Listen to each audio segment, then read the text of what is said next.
Share করব কাকার ছেলের অন্নপ্রাশনের রাত্রের মেনু। তো প্রথমে মেনু কার্ড তো তোমরা দেখতেই পেলে, ওখানে অনেক কিছু মেনু ছিল। তো প্রথমে আমার পাতে পড়ে গেল স্যালাড, আর জলের বোতল তো দিয়েই ছিল।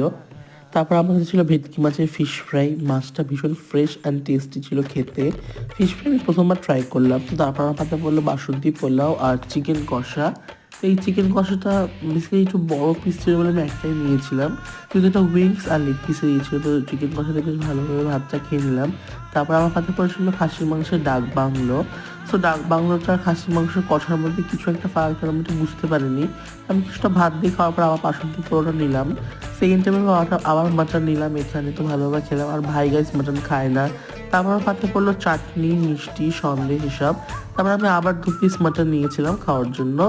সো তারপর কোল্ড ড্রিঙ্ক দিয়ে খাওয়াটা শেষ করলাম। ভিডিওটা কেমন হলো জানিও, ভালো লাইক কমেন্ট শেয়ার করে দিও। আর এরকম এরকম মিষ্টি মিষ্টি সুন্দর ব্লগ দেখার জন্য আমার চ্যানেলটাকে অবশ্যই সাবস্ক্রাইব করো গাইস। দেখো।